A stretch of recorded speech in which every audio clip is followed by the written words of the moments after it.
layakkan kami untuk menghampiri hadirat-Mu. Sebelum kami naikkan pujian kami Tuhan, biar Tuhan Engkau layakkan kami. Haleluya, haleluya, haleluya. Untuk layak menghadap hadirat-Mu, Haleluya. tubuh jiwa rohku ku serahkan padamu, ku menyembah-Mu. Tinggikan nama-Mu ya Tuhan. Amin, amin, amin. Mulialah Haleluya. nama-Mu ya Tuhan.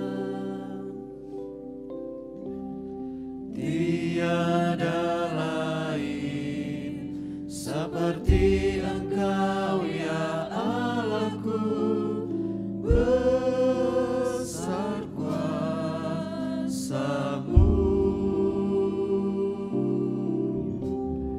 Tiada lain seperti Engkau ya Allahku, besar kuasa-Mu. Sucikan, kuduskan. Mari saya undang semuanya berdiri. Sucikan dan kuduskan hati ini, Amin, haleluya. untuk layak menghadap hadirat-Mu. Terpujilah Tuhan. Tubuh jiwa rohku ku serahkan padamu, ku menyembah. Lagi sucikan hati kami. Haleluya. Sucikan dan kuduskan hati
Bapak Jasper sendiri pimpin kita dalam doa. Ya Allahku, besar kuasa-Mu. Tiada lain seperti Engkau ya Allahku, besar kuasa-Mu. Segala puji syukur kami naikkan kepadamu Tuhan, Allah kami yang baik, Tuhan Yesus Kristus Juru Selamat kami. Kami ingin tetap berada di dekat-Mu ya Tuhan, untuk kami tetap terus dalam naungan-Mu, dalam perlindungan-Mu, dalam penyertaan-Mu, siang malam Tuhan, kami ingin tetap bersama-sama dengan Engkau ya Bapa. Terima kasih buat pagi hari yang indah ini Tuhan. Kami boleh ada di rumah-Mu, dan kami boleh menikmati kasih karunia-Mu, kami boleh menikmati penyertaan-Mu ya Tuhan. Terima kasih Bapa yang baik, waktu yang singkat kami mau pakai untuk beribadah kepadamu, berbuat bakti, menaikkan puji-pujian, menyembah dan meninggikan Tuhan. Dan kami mau taruh ibadah ini ke dalam tangan-Mu Tuhan. Jauhkan kuasa kegelapan yang mau mengganggu pikiran kami, biar kami ingin fokus, pusatkan pikiran kami untuk kami beribadah kepadamu Tuhan. Urapi kami semua, pemimpin puji-pujian, pemain musik, singers, semua Tuhan tolong agar kami pusatkan pikiran kami untuk menaikkan puji-pujian penyembahan kami kepadamu. Hamba Tuhan yang melayani Tuhan, pakai supaya Engkau berikan pertambah-tambahkan hikmat dari sorga ya Tuhan. Kami berdoa buat saudara-saudara kami yang dalam perjalanan, Kau lindungi agar kami bersama-sama tiba di tempat ini. Kami datang mempermuliakan nama Tuhan. Terima kasih Tuhan. Kami taruh ibadah ini dalam tangan-Mu. Dalam nama Tuhan Yesus Kristus kami berdoa. Haleluya. Amin. Puji Tuhan, silakan duduk. Kita sudah ditolong oleh Tuhan, amin.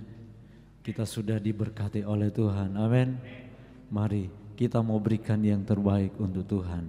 Kita mau berikan pujian untuk Tuhan. Kita mau berikan apa yang kita bisa kita berikan kepada Tuhan.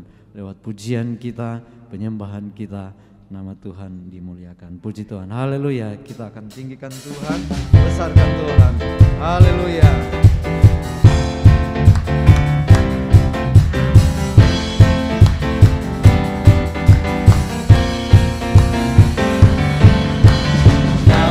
Yesus heranlah, cintanya oh heranlah, kuasanya oh heranlah, heran lebih dari semua.